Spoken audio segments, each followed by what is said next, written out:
gotta take my work home with me. You know, how's that for some very hideous crying? As the kids stated, it looks like it was a lot of nasty work going on in my face. You know, for this channel, usually the videos I make are in defense and favor the teacher's circumstance. This is my 10th year teaching in general, from English to technology applications and now another elective. Besides me elevating Jesus Christ as my primary foundation for making it 10 years, there's another principle I've understood and accepted being in this position. And that's, you may have to take work home with you every now and then. I'll see on my Facebook feed former educators and administrators take this breath of fresh air all because they left and they don't have to take work home with them any longer. But I find this relief to be quite ludicrous, and I'm explaining why. If you're a salary employee in general, no matter the profession, there will be times where two things will happen. You stay later than you need to, or you take the work home with you. If there is a task or assignment that needs to be completed, then the decision has to be made. Am I going to stay a few extra hours or go home and do some of it before bed? In teaching, it should be the same attitude, but it's not. The grim reality is that we are bombarded with email requests, deadlines throughout the day that sometimes goes unseen because our focus is on the classroom. And that means that we will not have time to squeeze additional tasks into an already packed schedule. Teaching the classes are enough where our focus has to be on the students, especially if you're in a Title I environment. Yet, many people do not know how not to stress over such things. If there were more acceptance of this reality, then maybe this would make teaching in the classroom today a hell of a lot easier. Entrepreneurs or internet wannabes work 24/7, but there never seems to be any objections or complaints about the time they need to put in to make sure their company's running. And in fact, it's understood and accepted. In 2018, I remember when Rockstar Games, which is a game company, came under fire for working 100-hour weeks during crunch time to finish their highly anticipated Red Dead Redemption 2, which they have been working on for like 7 years. And if you don't know who Rockstar Games are, you may be even more familiar with the Grand Theft Auto series. So they're responsible for making that series. Now, while I know this is a channel for teachers, just stay with me for a second. This is relevant to our primary narrative. So the co-founder of Rockstar Games, Dan Houser, said that him and his team worked 100 hours several times throughout the last year of development, crunching to polish the game as best as they possibly could. Now, the reason this was controversial was because the media parlayed it off as the founder forcing the entire company to work under very harsh conditions, when in fact it was only a handful of people who agreed to do this because they were so passionate about the project. An independent gaming personality named Colin Moriarty, who hosts a PlayStation podcast called Sacred Symbols, gave what I think is a very accurate assessment about this whole situation. I immediately said the same thing where I'm like, there's no way he said that everyone's working 100-hour work weeks. There's a reason why I'm saying that, first of all, and I like Dan Houser and I love Rockstar. I think they make great games. I don't even believe that they are working 100-hour work weeks. People have to understand that that's 14 hours a day for 7 days in a row. I don't believe that's what's happening. I think it's probably being overstated, and I think it was probably meant to make a point. And maybe it's hyperbolic. Probably. Yeah, exactly. It's probably hyperbole, and it's probably something to indicate that those weeks for the writing team and the narrative team was extremely difficult. And yes, you hear stories constantly about crunch and kind of the weight that's put on the shoulders of creative types. And you don't only hear that in terms of the sacrifice meant in games industry and games development, but you also hear that in movies, you hear that in animation. My brother's an animator, and you hear a lot about that sacrifice. And I think that we're conflating two different things, or multiple things. I think that if at Rockstar, if they're saying like you're working 80 hours a week when you work here, I think that that's wrong, unless they're being compensated for an 80-hour work week, in which case that's fine. But I do take the point that in creative fields and in creative endeavors, a lot of people are so passionate about it, and they want to get that animation just right, or they want to get that piece of art just right, or that music just right, or whatever the case might be, that they'll lose track of time, or they'll dedicate and dump time in and sacrifice. And, you know, divorces in the games industry and all that kind of stuff, they're not terribly uncommon because people just sacrifice. He brought up building CLS. Well, I work no less than 60 hours a week, and I think a lot of people would think that was crazy. And as I said at the top, this last 10 days have been insane for me. Like, yeah. I don't have time to play video games. I mean, that's an incredible kind of thing for me, because I usually like to kind of mellow out and do that. So I think people are getting mad over a misstatement or a miscommunication or something that was ill said, and I don't think it's reflective of Rockstar's environment. And I think if they were working 100-hour or 80-hour work weeks there, you would have found out about it. Bringing this all back to the teaching conversation, how does this tie into what we're dealing with when taking work home with teachers? Well, the school system is very slick as to how they sort of encourage 100-hour work weeks, not in a direct way that Rockstar Games did and what I mentioned earlier. Now, districts cannot legally make you take work home, but they cunningly have their ways to make you do so anyway. For example, when you have teacher work days built into your calendar, the expectation from teachers is that they will be able to work in their rooms and finally catch up on those pesky lesson plans and creating activities, etc., etc. Alas, oftentimes, not every time, but oftentimes, teachers are duped into discovering that their workday has been hijacked by questionable trainings and professional developments, cornering them only into 2 windows of opportunity for their task completion. They can either prep their stuff at home or, as mentioned earlier again, they can stay extra hours after work to get those things done. In our time of AI-generated voices, here's a little skit I cooked up to illustrate this point just a little bit further. This is our time. We got trainings for y'all to do. All this here grading and lesson planning and other little stuff you need for your classroom. Do that on your own time. Man, my schedule is packed with classes already. Y'all use my conference for meeting and arts and I have scheduled trainings. When in the freak am I supposed to get things done? We don't know what to tell you, but it has to get done. Find some time on your own. Now with that little display, I may have triggered your emotions with this very harsh and grim reality, but it's a reality nonetheless. But this is why this video is made, because the sooner you can accept this, the faster you can let go of any stress and frustration. Taking work home with you or staying additional hours to accomplish assignments is no different than the expectations of any other salary position or entrepreneurial pursuit. If you plan on being successful in business, gaming, or really any field, the same is true for teaching. And I may understand the counter argument, but honestly, you can miss me with the pay doesn't match the work ethic and the effort in the classroom. Neither does entrepreneurship, as many wannabe entrepreneurs are operating at a revenue loss, investing unheralded amounts of time on their business either to make payroll, fulfill some customer order, or wherever the case may be. Ironically enough, the idea of time evaporates as we race against the clock to meet deadlines and satisfy superiors' demands. Now that the ugly truth is out the way, it's time that I confess that I fibbed just a little bit when I said that this video isn't for defense of teachers, but I do come with solutions. Christmas came a second time. I'm gonna share my secret tips on how I've achieved 10 years of teaching, not taking work home, but still having lessons and activities prepared in full for the coming days. The first solution is Jesus Christ, and I'm gonna explain what this means. There's a scripture I need to preface before my explanation. So if you'll join me in John chapter 14, verse 26. But the Comforter, which is the Holy Ghost, whom the Father will send in my name, he shall teach you all things, and bring all things to your remembrance, whatsoever I have said unto you.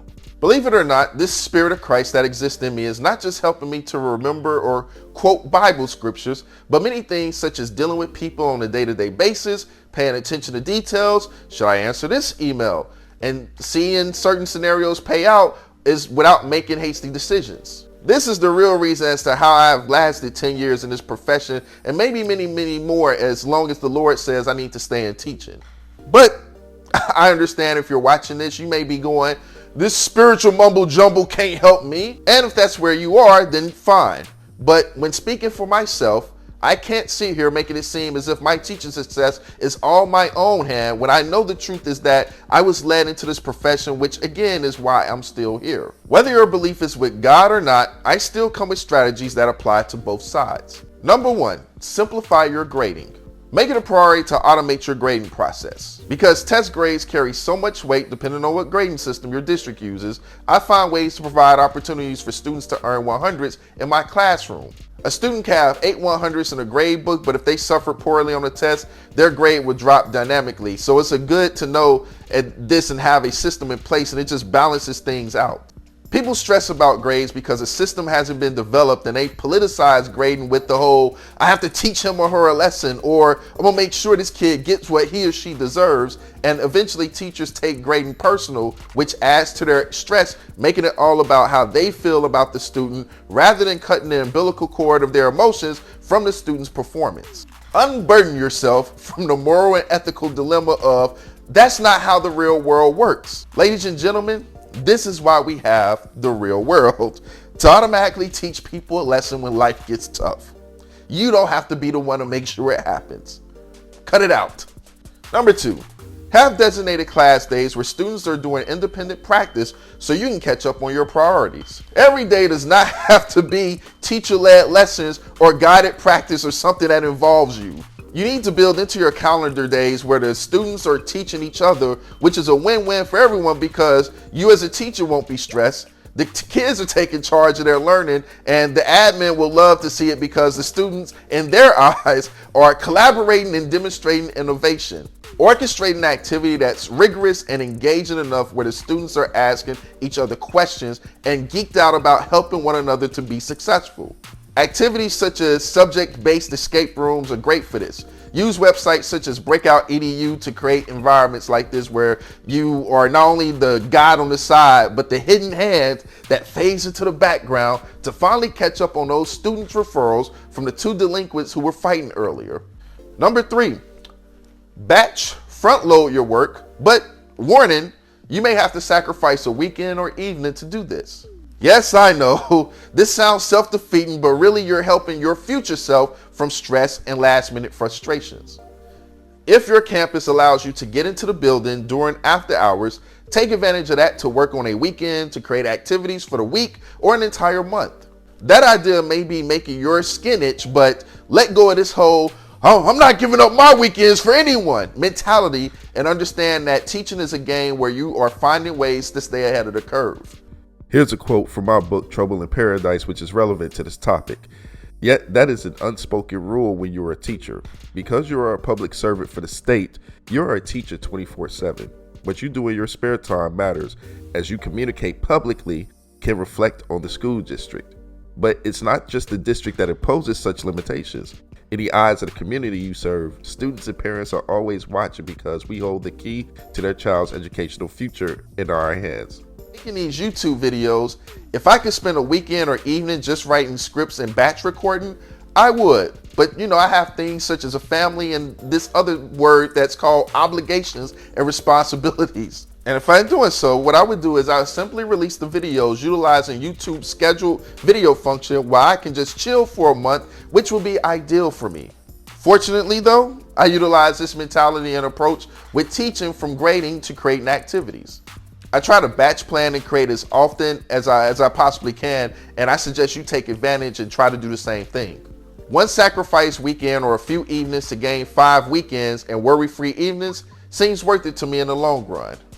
Number 4, develop your instincts and discernment of what's a priority and what isn't. Now, this comes with experience, but you'll soon learn that what you need to prioritize and what can fall to the wayside.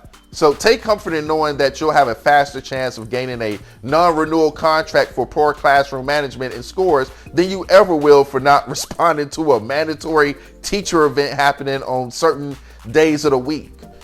Your concern as a teacher should be for the fundamentals: building good student relationships, establishing boundaries, having good classroom management, and following the legalities of grading and improving test scores. These are the core things that matter. Sure, you may annoy your superiors because you're not a team player to volunteer to help with these after-school events, but at the end of the day, you're a good teacher. And with that being said, your spot's going to be pretty much secure. And why is that? Well, in our time of teacher shortages, beggars cannot be choosers. Make yourself invaluable by mastering the fundamentals. They are a priority over anything else. And a quick side note, I know there are administrators who exist that will write you up for not being a team player regarding evening events, as many will abuse the other duties required footnote in your contract, but I don't hear a lot about these types of administrators, and usually those things kind of get just, even if you do take a write-up, you take an L for documentation, it kind of gets just lost in the sauce, so I wouldn't worry too much about that. Tip number 5, learn how to work from your phone or some mobile device. I answer emails from my phone, make parent contacts, write referrals, write entire reports, grade, and almost do everything on my iPhone, just from this little device that I'm recording on right now. If your lifestyle is anything like mine, then you're always on the go, and there's something with teaching that must be done. I have Google Classroom on my phone, so if I have an idea for an activity, I'll create it right there in real time while still enjoying the arcade arena with my children in some major city. I really am not the one to just sit up here and be dogmatic and just say like, Ew, I'm not letting work like take my personal time. I'm not gonna do that at all. If I get an idea for an activity or a lesson and I can easily construct it right there from my phone, I'm going to do that. It does not bother me. I'm not anal retentive about saying crazy stuff like I'm not letting the school district steal my personal time. Again, if you're in this profession, you have to understand that you're going to possibly be giving your spare time, what you call your personal time, to this profession. You are. That's just the end game. Yes, you do have to turn that part off when necessary, but when ideas hit, it doesn't hurt for you to pull out the old distractor and quickly create a draft or something on the fly, ready to be prepared for later. I remember being out of town on a Sunday, not having enough time to set up a bell ringer activity on my laptop because I just didn't bring it. So what was the next best thing? Whip out my phone and create an activity for the next day. You do what you got to do to get things done. That's the name of the game. Finally, number 6, the last piece of advice, and probably to you the most important: ignore everything that I've said and don't do anything at all. Simply don't take any work with you under any circumstances. Have that dogmatic attitude. Risk it all. Maybe you could be that Hollywood teacher to say, I don't know what I'm doing today, but I'm doing something. Maybe your students won't punish you for being unprepared and just winging it. For me, preparation has always been, at minimum, having one singular idea and a vision for how the day is supposed to go. Now, I may not always have something on paper or spent hours the night before creating this fantastic, elaborate activity. But damn it, thanks to technology and the internet, all I need is one idea and a trajectory of a linear storyline of the lesson cycle for that day. That's it. This blessed ability allows me to not take work home at all. At the end of the day, it's about knowing your strengths and weaknesses. Are you a person that has to have something prepared the night before, the time invested, and you're not able to fabricate things on the fly? Or do you find formal preparation to be all too constraining? I can't answer these questions for you. But there are some tough questions I have addressed in my book, Trouble in Paradise, which is out now. You can check the link in the description or the pinned comment, and the Audible version is coming soon. Thanks for watching.